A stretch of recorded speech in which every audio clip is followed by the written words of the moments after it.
जय श्री कृष्ण। राधे राधे मित्रों। भगवान श्री हरि विष्णु की कृपा आप सब पर बनी रहे। आज के इस वीडियो में आप श्रीमद् भागवत गीता के 13वें अध्याय का महात्म्य सहित श्रवण करेंगे। श्री महादेव जी कहते हैं, पार्वती अब 13वें अध्याय की अगाध महिमा का वर्णन सुनो। उसको सुनने से तुम बहुत प्रसन्न होगी। दक्षिण दिशा में तुंगभद्रा नाम की एक बहुत बड़ी नदी है। उसके किनारे हरिहरपुर नामक रमणीय नगर बसा हुआ है। वहाँ हरिहर नाम से साक्षात भगवान शिव जी विराजमान हैं, जिनके दर्शन मात्र से परम कल्याण की प्राप्ति होती है। हरिहरपुर में हरि दीक्षित नाम का एक क्षत्रिय ब्राह्मण रहते थे, जो तपस्या और स्वाध्याय में संलग्न तथा वेदों के पारगामी विद्वान थे। उनके एक स्त्री थी, जिसे लोग दुराचारा कहकर पुकारते थे। इसके नाम के अनुसार ही उसके कर्म भी थे। वह सदा पति को कुवाक्य कहती थी। उसने कभी भी उनके साथ शयन नहीं किया। पति से संबंध रखने वाले जितने लोग घर पर आते, उन सबको डांट बताती और स्वयं कामोन्मत्त होकर निरंतर व्यभिचारियों के साथ रमन किया करती थी। एक दिन नगर को इधर उधर आते जाते हुए पुरवासियों से भरा देख उसने निर्जन एवं दुर्गम वन में अपने लिए संकेत स्थान बना लिया।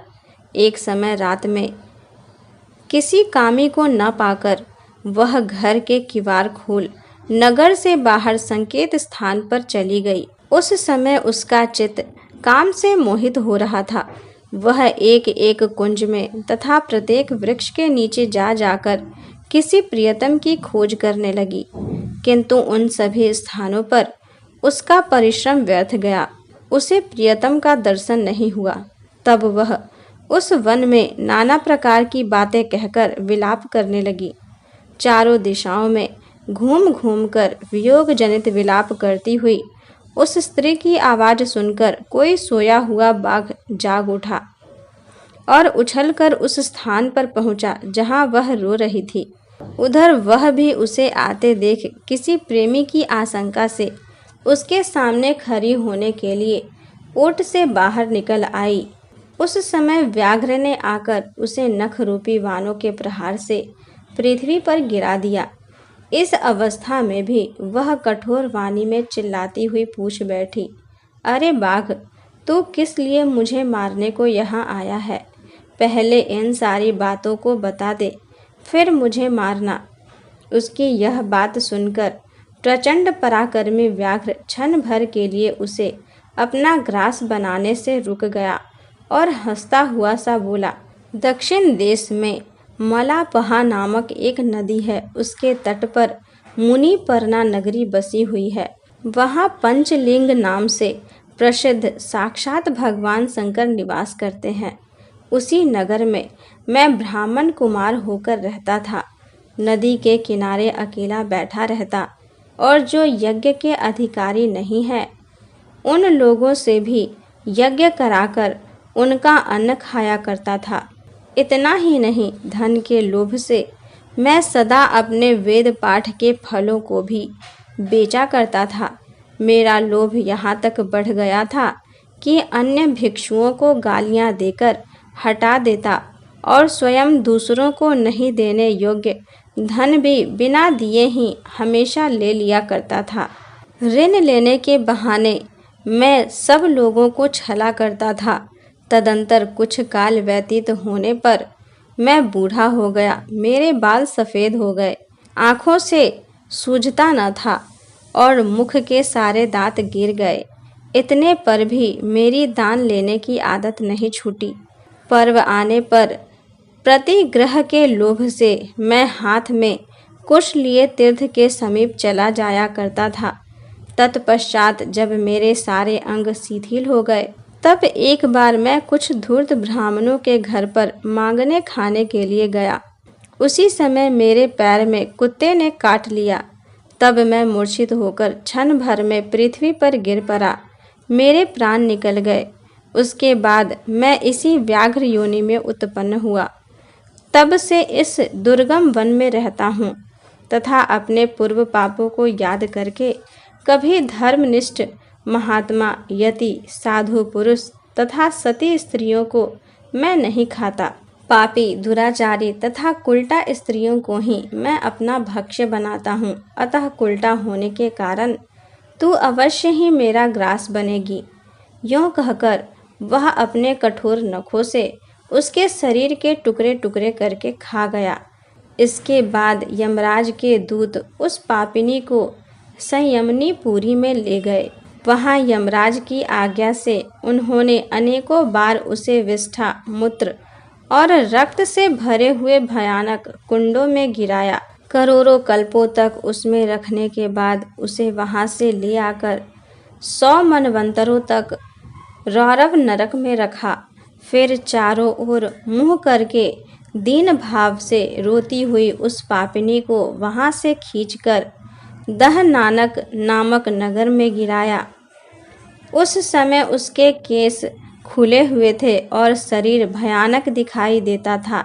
इस प्रकार घोर नरक यातना भोगने पर वह महापापिनी इस लोक में आकर चांडाल योनि में उत्पन्न हुई। चांडाल के घर में भी प्रतिदिन बढ़ती हुई वह पूर्व जन्म के अभ्यास से पूर्ववत पापों में प्रवृत्त रही। फिर उसे कोढ़ और राज यक्षमा का रोग हो गया। नेत्रों में पीड़ा होने लगी। फिर कुछ काल के पश्चात वह पुनः अपने निवास स्थान हरिहरपुर को गई, जहाँ भगवान शिव के अंतःपुर की स्वामिनी जम्भका देवी विराजमान है। वहाँ उसने वासुदेव नामक एक पवित्र ब्राह्मण का दर्शन किया, जो निरंतर गीता के 13वें अध्याय का पाठ करता था। उसके मुख से गीता का पाठ सुनते ही वह चांडाल शरीर से मुक्त हो गई और दिव्य देह धारण करके स्वर्ग लोक में चली गई। अब श्रीमद् भागवत गीता के 13वें अध्याय का श्रवण कीजिए। श्री कृष्ण भगवान बोले, हे अर्जुन, यह शरीर क्षेत्र है ऐसा कहा जाता है, और इसको जो जानता है उसको क्षेत्रज्ञ ऐसा उनके तत्व को जानने वाले ज्ञानी जन कहते हैं। और हे अर्जुन, तू सब क्षेत्रों में क्षेत्रज्ञ अर्थात जीव आत्मा भी मेरे को ही जान, और क्षेत्र क्षेत्रज्ञ का अर्थात विकार सहित प्रकृति का और पुरुष का जो तत्व से जानना है वह ज्ञान है, ऐसा मेरा मत है।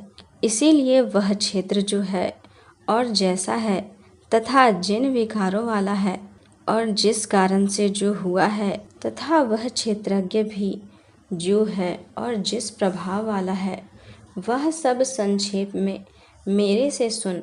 यह क्षेत्र और क्षेत्रज्ञ का तत्व ऋषियों द्वारा बहुत प्रकार से कहा गया है, अर्थात समझाया गया है, और नाना प्रकार के वेद मंत्रों से विभाग पूर्वक कहा गया है, तथा अच्छी प्रकार निश्चय किए हुए युक्त युक्ति ब्रह्मसूत्र के पदों द्वारा भी वैसे ही कहा गया है। हे अर्जुन, वही मैं तेरे लिए कहता हूँ कि 5 महाभूत अर्थात आकाश, वायु, अग्नि, जल और पृथ्वी का सूक्ष्म भाव, अहंकार, बुद्धि और मूल प्रकृति अर्थात त्रिगुणमयी माया भी, तथा 10 इंद्रियां अर्थात श्रोत्र, त्वचा, नेत्र, रसना और घ्राण एवं वाक, हस्त, पाद, उपस्थ और गुदा, एक मन और 5 इंद्रियों के विषय अर्थात शब्द, स्पर्श, रूप, रस और गंध, तथा इच्छा, द्वेष, सुख, दुख और स्थूल देह का पिंड एवं चेतनता और धृति। इस प्रकार यह क्षेत्र विकारों के सहित संक्षेप में कहा गया। हे अर्जुन, श्रेष्ठता के अभिमान का अभाव, दंभाचारण का अभाव, प्राणी मात्र को किसी प्रकार भी न सताना, और क्षमा भाव तथा मन वाणी की सरलता, श्रद्धा भक्ति सहित गुरु की सेवा, बाहर भीतर की शुद्धि, अंतःकरण की स्थिरता, मन और इंद्रियों सहित शरीर का निग्रह, इस लोक और परलोक के संपूर्ण भोगों में आसक्ति का अभाव और अहंकार का भी अभाव एवं जन्म मृत्यु जरा और रोग आदि में दुख दोषों का बारंबार विचार करना, पुत्र पुत्री घर और धन आदि में आसक्ति का अभाव और ममता का न होना तथा प्रिय अप्रिय की प्राप्ति में सदा ही चित्त का सम रहना अर्थात मन के अनुकूल तथा प्रतिकूल के प्राप्त होने पर हर्ष शोक आदि विकारों का न होना, मुझ परमेश्वर में एक ही भाव से स्थिति रूप ध्यान योग के द्वारा अव्यभिचारिणी भक्ति तथा एकांत और शुद्ध देश में रहने का स्वभाव और विषय आसक्त मनुष्यों के समुदाय में प्रेम का न होना तथा आध्यात्म ज्ञान में नित्य स्थिति और तत्व ज्ञान के अर्थ रूप परमात्मा को सर्वत्र देखना, यह सब तो ज्ञान है और जो इससे विपरीत है वह अज्ञान है, ऐसा कहा गया है। हे अर्जुन, जो जानने के योग्य है तथा जिसको जानकर मनुष्य परमानंद को प्राप्त होता है उसको अच्छी प्रकार कहूँगा।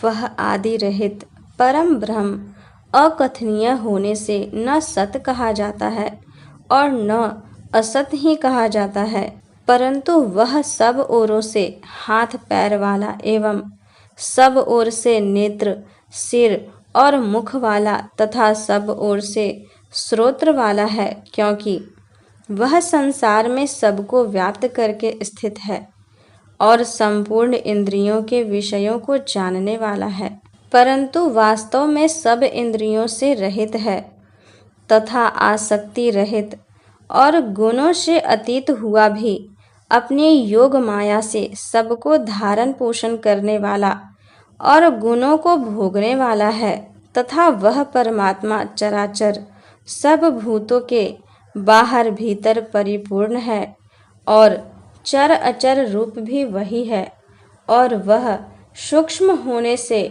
अविज्ञेय है तथा अति समीप में और दूर में भी स्थित वही है और वह विभाग रहित एक रूप से आकाश के सदृश परिपूर्ण हुआ भी चराचर संपूर्ण भूतों में पृथक पृथक के सदृश स्थित प्रतीत होता है तथा वह जानने योग्य परमात्मा विष्णु रूप से भूतों को धारण पोषण करने वाला और रुद्र रूप से संहार करने वाला तथा ब्रह्मा रूप से सबको उत्पन्न करने वाला है।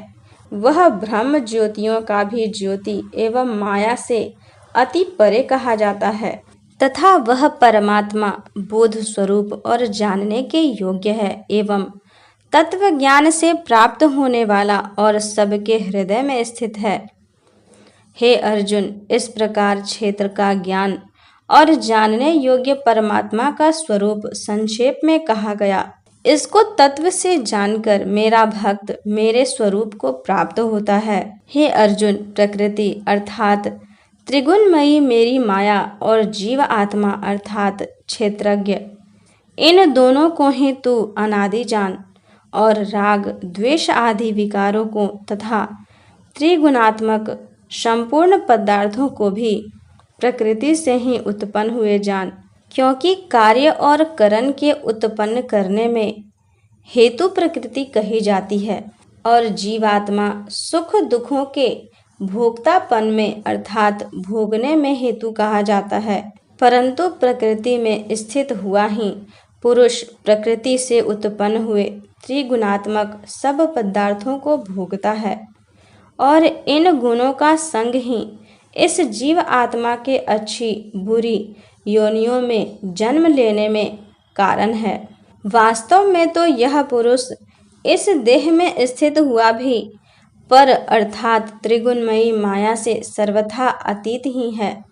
केवल साक्षी होने से उपद्रष्टा और यथार्थ सम्मति देने वाला होने से अनुमंता एवं सबको धारण करने वाला होने से भरता, जीव रूप से भोक्ता तथा ब्रह्म आदिकों का भी स्वामी होने से महेश्वर और शुद्ध सच्चिदानंद घन होने से परमात्मा ऐसा कहा गया है। इस प्रकार पुरुष को और गुण के सहित प्रकृति को जो मनुष्य तत्व से जानता है वह सब प्रकार से बरतता हुआ भी फिर नहीं जन्मता है, अर्थात पुनर्जन्म को प्राप्त नहीं होता है। हे अर्जुन, उस परम पुरुष परमात्मा को कितने ही मनुष्य तो शुद्ध हुई सूक्ष्म बुद्धि से ध्यान के द्वारा हृदय में देखते हैं तथा अन्य कितने ही ज्ञान योग के द्वारा देखते हैं और अपर कितने ही निष्काम कर्म योग के द्वारा देखते हैं, परंतु इनसे दूसरे अर्थात जो मंद बुद्धि वाले पुरुष हैं वे स्वयं इस प्रकार न जानते हुए दूसरों से अर्थात तत्व के जानने वाले पुरुषों से सुनकर ही उपासना करते हैं, अर्थात उन पुरुषों के कहने के अनुसार ही श्रद्धा सहित तत्पर हुए साधन करते हैं और वे सुनने के परायण हुए पुरुष भी मृत्यु रूप संसार सागर को निसंदेह तर जाते हैं। हे अर्जुन, यावन मात्र जो कुछ भी स्थावर जंगम वस्तु उत्पन्न होती है उस संपूर्ण को तू क्षेत्र और क्षेत्रज्ञ के संयोग से ही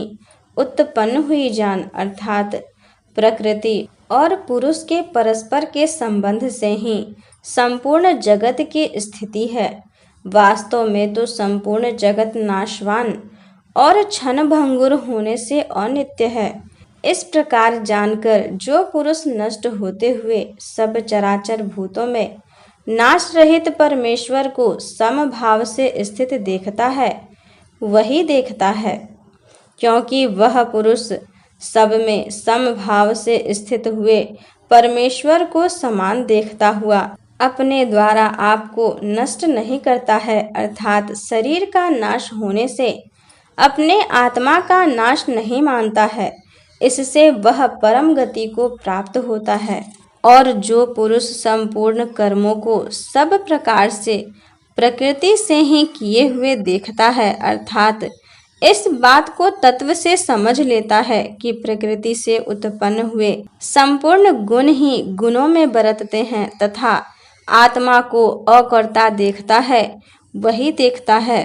और यह पुरुष जिस काल में भूतों के न्यारे न्यारे भाव को एक परमात्मा के संकल्प के आधार स्थित देखता है तथा उस परमात्मा के संकल्प से ही संपूर्ण भूतों का विस्तार देखता है, उस काल में सच्चिदानंद घन ब्रह्म को प्राप्त होता है। हे अर्जुन, अनादि होने से और गुणातीत होने से यह अविनाशी परमात्मा शरीर में स्थित हुआ भी वास्तव में न करता है और न लिपायमान होता है। जिस प्रकार सर्वत्र व्याप्त हुआ भी आकाश सूक्ष्म होने के कारण लिपायमान नहीं होता, वैसे ही सर्वत्र देह में स्थित हुआ भी आत्मा गुणातीत होने के कारण देह के गुणों से लिपायमान नहीं होता। हे अर्जुन, जिस प्रकार एक ही सूर्य इस संपूर्ण ब्रह्मांड को प्रकाशित करता है, उसी प्रकार एक ही आत्मा संपूर्ण क्षेत्र को प्रकाशित करता है, अर्थात नित्य बोध स्वरूप एक आत्मा की ही सत्ता से संपूर्ण जड़ वर्ग प्रकाशित होता है। इस प्रकार क्षेत्र और क्षेत्रज्ञ के भेद को तथा विकार सहित प्रकृति से छूटने के उपाय को जो पुरुष ज्ञान नेत्रों द्वारा तत्व से जानते हैं वे महात्मा जन पर ब्रह्म परमात्मा को प्राप्त होते हैं। इस प्रकार श्रीमद् भागवत गीता में क्षेत्र क्षेत्रज्ञ विभाग योग नामक 13वां अध्याय संपूर्ण हुआ।